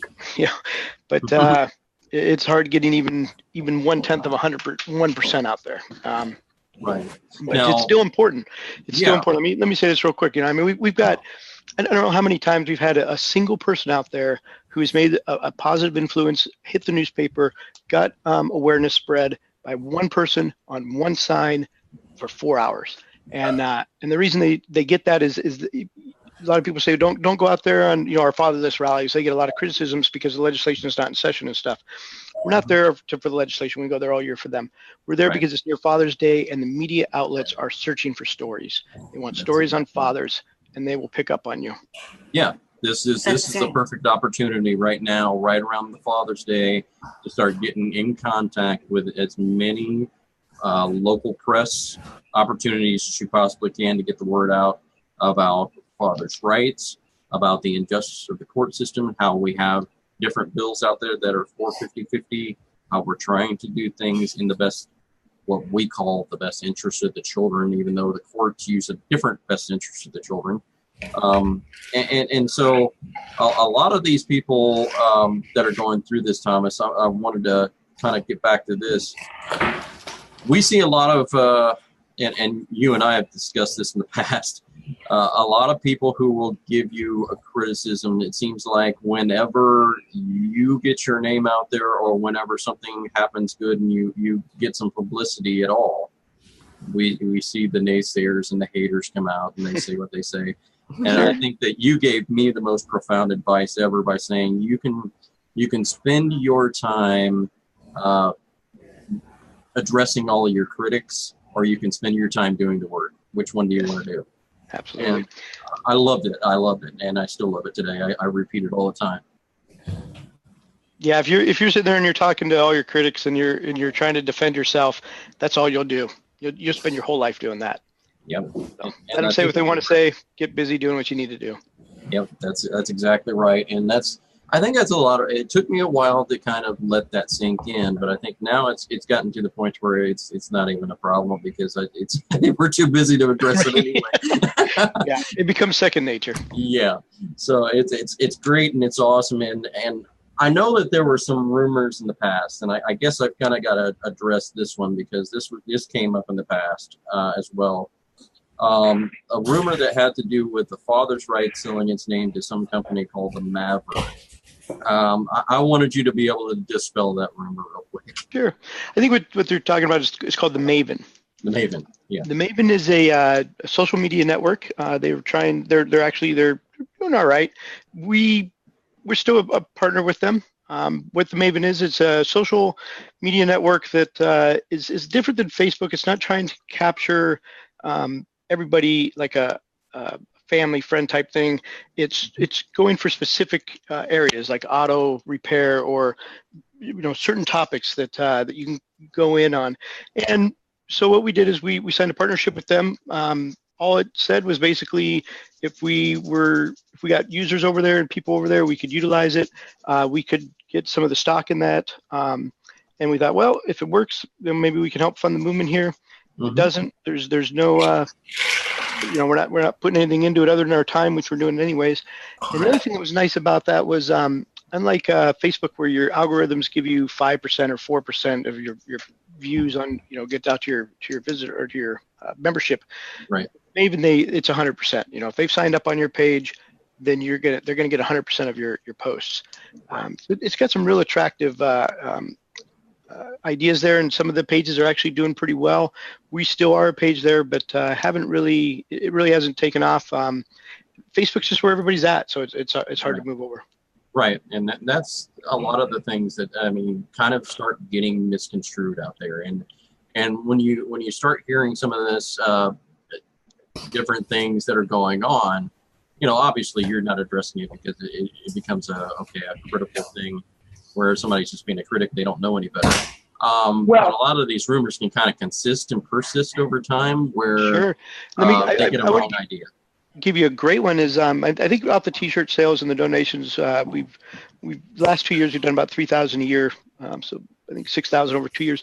But I've heard the rumor from that I've gone out and got a yacht. Good for you, Todd. That's what take us out. If you did, take us out. Yeah. That's one that persists. I've heard that one for years. It's well, yeah. This is why we wanted to do that too, because so we could dispel some of these rumors and just move on with business. Because so we can put some of this stupid stuff to bed, and get down again to what's important. So again, thanks for coming on and taking some of these questions that I know other people want to hear too. And I want to get to. I want to get to Neely, obviously, because we're going to have some questions out there that our people out there would like to ask of you, and we'll kind of address some of those questions as we're coming along as well. Neely, have you seen any out there that are asking some questions yet? Yeah, I do have some, but first I wanted to say thank you, Thomas, for all your great work in the movement, and obviously you're still involved, and your work has laid many foundations for what we're doing now and continuing to do. But compared to when you were heavily involved, years back when this first started, what changes do you see today, and what are they, and how have they progressed? Good question. Yeah, that's a great question. And actually, it's on two different levels. It can be on what's changed for me as far as, I'm going to address that, although I don't think that's your question. But one of the things in the movement for me is that I started on the page. I was posting every day. I was answering all the messages. I very much identified with this one-on-one, being able to talk with fathers and helping them. And I got a lot of gratification from that. And now I'm in this position where I'm the president of a board of directors, and we do all these different side things. We got the hotline, which is great, and we've got the pages, and we're trying to do legislation and education. And I don't even know when the last time I was on the page was. So I don't get that one-on-one anymore as often. I just don't have the time for it, and it's unfortunate. I did get a lot of gratification from that, and I'll find myself sometimes sitting on the stairs at midnight thinking, what am I doing all this for? Because a lot of times you feel like you're spinning your wheels and you don't really see a lot of progress. And sometimes I'll go into those messages at midnight and I'll still connect with somebody one-on-one, and it really does revitalize me. Yeah. As far as the movement itself is where has it come and how has it gone? It's just incredible. It is so. I look back, and when I first started, you'd see on articles maybe come out a couple times a year, and you might see 2 articles a year on shared parenting. Legislation, you might see 1 bill get introduced every 2 or 3 years. It was there was nothing out there. And now you see we've got 20 some states that are putting in legislation. Last year we had 20 some states, and the year before that 15. So every year we're getting legislation, and we haven't, we've only passed in Kentucky, but that's the first one. Now we've got some precedent that's going to really help us going into next year. The articles are just nonstop. I mean, you just find 4, 5, 6, 7, 8 articles a month. Some of them in big, magazines and articles and newspapers and stuff like that. So it's really phenomenal to see the growth and the movement progress. That's awesome. So I want to piggyback off of that because so for me, Washington 2 weeks ago was the first time I was able to meet you face to face, Tom, and it was amazing. I felt like for the first time I was with a group of people that truly got it, truly understood what it was that we were doing. And, I can't speak for you, Jay, or you, Tom, but what I can say is that it was completely empowering. And I know I've said it over and over again, and I don't mean to be monotonous, but the overwhelming sense of unity along with the refreshing drive in this movement, this is a completely emotionally invested movement, and you have to be prepared to really take on the fight of your life when you're doing this. And for me, Washington just kind of refreshed me and reminded me that I'm not alone here. I'm not in Alaska, I'm in Florida, but I'm not alone here. And for me, I needed that. I need to connect more with people who are willing to fight the good fight and be out there. Those meetings are so important. Those get-togethers. I mean, I've come down every year now. I think that was my 4th visit to DC. I'd never been to DC before my divorce, and now I've been there. That was my 4th time, and every one of them, I come back refreshed and revitalized. You get to connect with other people. You get to put faces and real people with who you're talking to on Facebook, and you work with these people for years, and you don't really get a good sense of who they are until you meet face to face. It's amazing. Melissa Isaac, when she always says, "These are my people." She's up there, and I love hearing that. She's absolutely right. Yeah, and I felt the same feeling because it wasn't even in the meeting. That was the weirdest thing for me, was it wasn't even in the meeting. It was when we were all at the hotel. Yeah. When everybody was arriving at the hotel, everybody was meet and greet. It was everybody, you could almost tell it was like everybody had dropped their egos at the door, and it was all about helping other people right from the very start, and people were honored to be with each other. And that's where it starts, is dropping the egos that you have at the door, and understanding that the person next to you, doesn't matter if they're the founder of the Father's Rights movement, doesn't matter if they're the founder of Americans for Equal Shared Parenting. It matters that they're your brother and sister that went through the same thing that you went through. Yeah. And that's what we saw there. And that was, I think for me, that was the most empowering part. So any other questions out there, Neely? Yeah, good point, Jay. We're all victims, and the closer we bring in together, the stronger we're going to be. And that's just the way it is. But yeah, I did have a question from, let's see, if someone asked if 42 USC section 1983 is not enforced, why do we think 50-50 will be enforced? That was one question I got. 42 USC 1983 has to do with civil rights violations. Yes. Thomas? So civil rights violations in what regard? I mean, I've heard that 42 1983 as well. Let me. I'm actually pulling it up. Yeah, you didn't hear me. You didn't hear me rambling. I don't know enough about it to speak on. What that is it's a deprivation of our civil rights. Yeah. So our civil rights that are granted to us by the U.S. Constitution, our right to due process, our right, to the care and upbringing of our children, our Second Amendment right, our voting right. Right.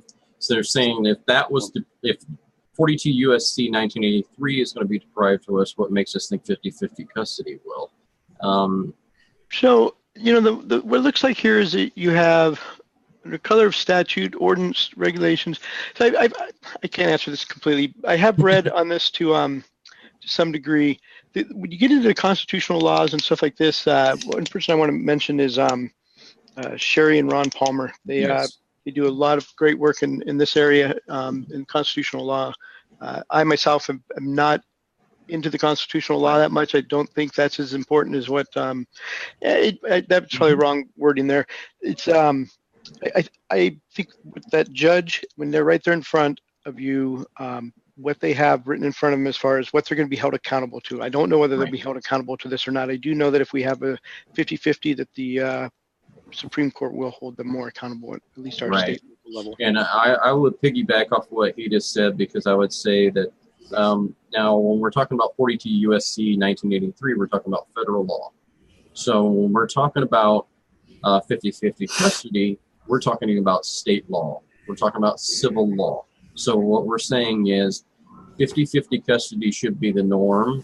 And if it's not upheld, and the statute says it should be upheld, then you have rights for an appeal, right? So it basically means if the civil law has not been, or the state statute has not been applied correctly, you have grounds for an appeal. Now, on a 42 USC 1983, that's where you're removing your case and going to the federal court. Completely different. Right. And then in addition to that, you're also talking about, the federal government has powers which they invest to the states, whether wrongfully, unlawfully, or illegally. We're not, that's not what we're discussing right now. Right. The federal government has, directed the states to create these statutes that apply to divorce and time sharing and things of that nature, which is why you need, when you move for a deprivation of rights under, the 1983, you move that into a federal court. Right. So hopefully you guys are with me here. So the federal government divests jurisdiction to the states, which then you have to bring back from the state to a federal statute. It's a roundabout way.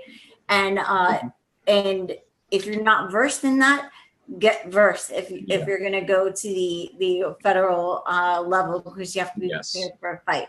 And federal level, I'm going to tell you right now, you need to be listening to Kirk's Law Corner. You need to be listening to those guys. Those guys know it inside and out. They know the laws. They know the civil procedures. They know those things. You need to be listening to Kirk's Law Corner on when it comes to those things, and you're going to take your case to the federal court. Listen to them. Trust me, that you're going to get an education. All right. Anytime you tune in, you're going to get an education. Are you aware of any that have gone to the federal level that have been successful? I want to say I've reviewed 2 or 3 different cases under 1983 that have won, but they're very few and far between. Mm-hmm. So Christopher Emanuel of the Sky Foundation in South Carolina, he was one of he had a biracial child who was given up for adoption and exerted the same civil rights claim, and he was the first person who was successful in South Carolina with a biracial child. And he's an amazing man. He's an amazing man. Yes. Also, to answer your question, the person's question, Neely, more directly, is until we become more active in this movement, and until we, get out from behind these keyboards and take action, like Tom was saying, engage in these rallies and really exert our desire to be equal parents, nobody's going to take us seriously. You can send me all the messages you want to all day long. I will reply to them. But until you're out there in the trenches fighting this and doing this, they're just going to see us as a keyboard fighters. So that's a huge aspect as well. Right. And I like what Mark Ludwig said as well. And I know that this is a big thing. When you're giving to some of these local, or when you're giving to contributions to people out there, and there'll be some more things for the Far From Normal radio show where we'll ask for contributions to kind of keep this thing going. But the deal is, when you're dealing with an upper level, one of these upper level institutions, as opposed to your local level, please, when you're considering giving $4, please considering giving $1 to the federal, giving $4 or $3 to the local, because at the local levels is a lot of things that can take place to help you. It gets the ball rolling. You start events. One of the big ones out there in Springfield, Illinois, that we talked about, Dads Can Too, an amazing group that is put together of people who regularly contribute and get things going, and that builds rapport, that builds value. And in North Carolina, I know there's a lot of them. There was a big constituent of fathers' rights people from North Carolina that showed up at the DC event. Great. Man, so many stars on that North Carolina. Our poor little state of Florida had 2 stars. And North Carolina was so populated. I felt so alone. So I know we're running close on our time already, but I want to thank you, Thomas, for coming on. And obviously, I'm going to be in touch with you because I definitely want to make sure that we have a representative from the board of directors from the Fathers' Rights Movement, because I feel it is an absolute awesome organization put together with great leadership. So that's obviously important to me and important to the rest of us as well, that we have that good rapport and representation from the Fathers' Rights Movement behind us as well. So thank you so much, Thomas, for coming on and spending your time coming on and talking with us. I appreciate you having me. I really do. Awesome. Absolutely, Mr. Fidler, Bud being here. Thank you again. It's been awesome. You're a very calming man. You always have been. Even speaking to you privately, you're consistent in that way. I love that. It's very rare that people can kind of bring me down to that, and you do that. You have a very calming nature. The Fathers' Rights Movement has empowered a lot of people. It's undeniable. Continues to. So thank you, sir. You've saved a lot of lives. You've empowered a lot of people, myself included, when I started in this. Thank you again. Look forward to working with you more in the future. Awesome. Thank you, bud. All right, guys. Thank you, sir. Let me see here. I'm going to remove here Thomas Fidler. Awesome stuff here. We are running really close on time, so I want to go ahead and give our shout outs. Mr. Bud Vino, go ahead and start this shout out. Yo, and June 5th, Tuesday, 2018. It's over already, Jay. Awesome show all the way through. Thank you to Eddie. And again, I did it with Nathan last week. Eddie, you're going to have to pronounce that, Jay. I'm going to let you do that. And also, obviously, Mejias. The aforementioned. Yeah, there you go. Yep. Mr. Thomas Fidler. Thank you, sir. It was enlightening. He was definitely candid, which was awesome with his answers and forthright. That was great. Thank you to him. To the men and women out there, I think hopefully it empowered some people, got some people motivated. We'll keep doing that. Mm-hmm. To my brother, Kevin Moran, I love you, brother. John Mondu and the BBC, love you, boys and girls out there. To my brother, Brian Peasley, who I know is watching right now. I've known Brian for about 25 years. Spiritual connection I have with Brian. Love him. I see him every couple of weeks now. It's great. Love you, brother. I'll be talking to you later tonight. Again, to the men and women out there, I'll keep this quick because we'll wrap it up. It is not over until you say it's over. And I didn't hear a bell. To my little asbestos buddy, thanks for coming on. My wife, Allison, I love you, baby. You're my heart. And in death, we still won't part. I love you guys. To Jay Moss, Jessie Weiner, Pete McNeil, and Neely Petrie, I love you guys. Chins up. Again, it's not over till you say it's over. And I didn't hear a bell, but I did feel a... Okay. Hey! Oh, whip! There we go. I knew it. Whip, awesome. The anticipation was wonderful, Jay. I love that. Awesome, Jessie. So, I think I want to start going before Bud because to have to feel like I have to compete with him sucks. Oh. But you can. What we'll do what Jay did that one week where he surprised us, like he alternated. We never knew. There you go. Keep the relationship spicy, Jay. Good job. Change it up. So always to our guests, thank you.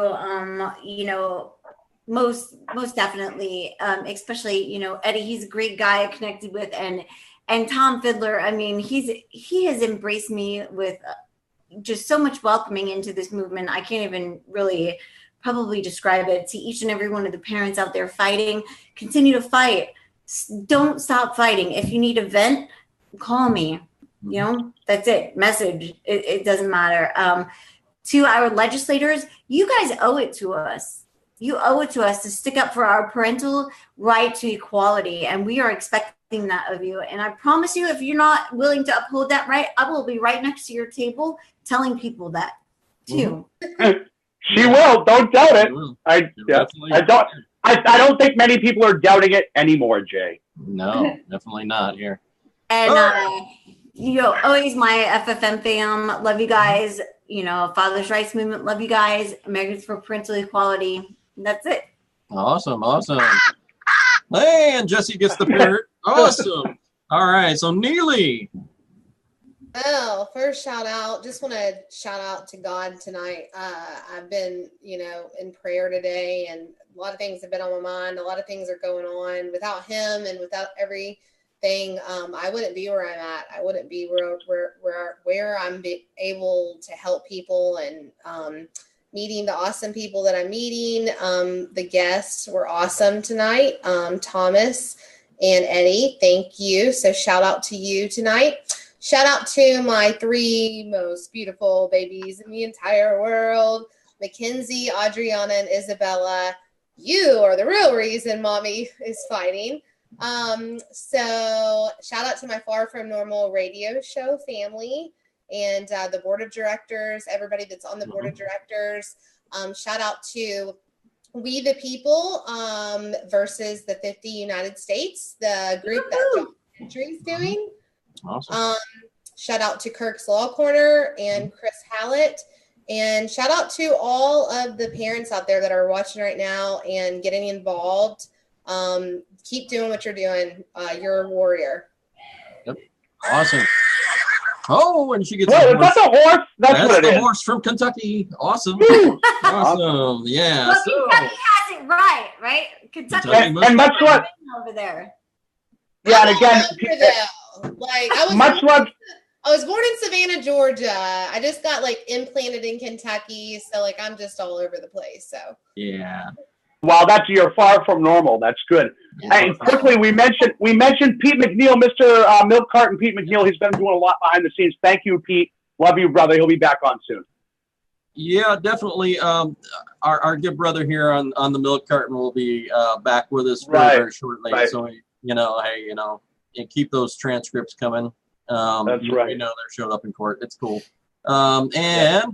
So we get to my important part of the night here.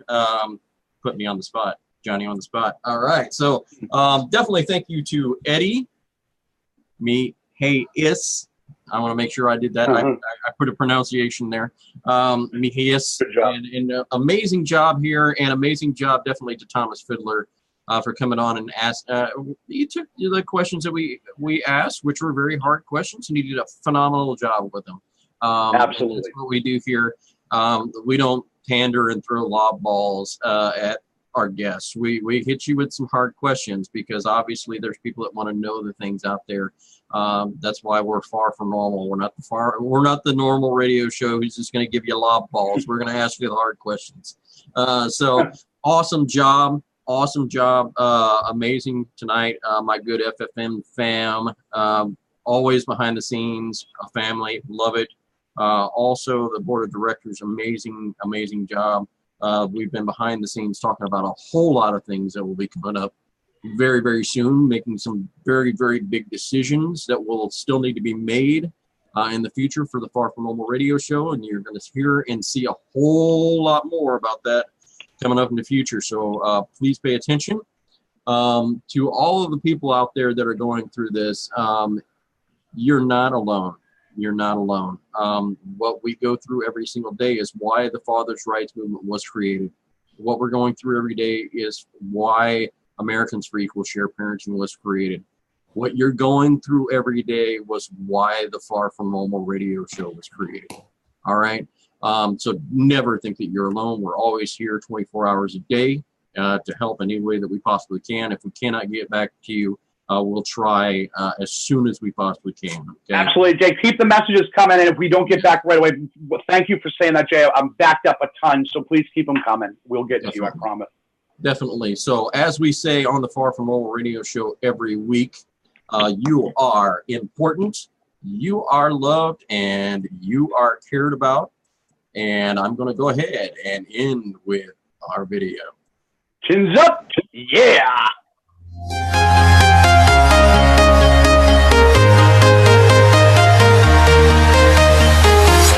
I'm walking alone, the streets are empty. The only thing I can see is my own silhouette. I'm getting stronger, step by step. The clock is ticking, but there's no time for regrets. I've been flying from town to town, from London to Taiwan. I've been all around the globe, trying to protect your soul. We are heroes tonight. We will fly above the sky. We are heroes tonight. Yeah. We are heroes tonight. We will fly above the sky. We are heroes tonight.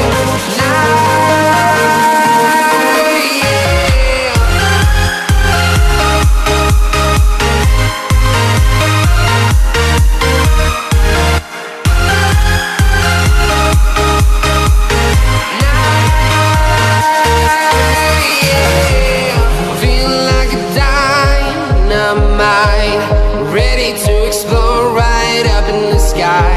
I need you to listen, I need you to hear, and don't show any fear. I've been flying from town to town, from London to Taiwan. I've been all around the globe, trying to protect your soul. We are heroes tonight. We will fly above the sky. We are heroes tonight. Yeah. We are heroes tonight.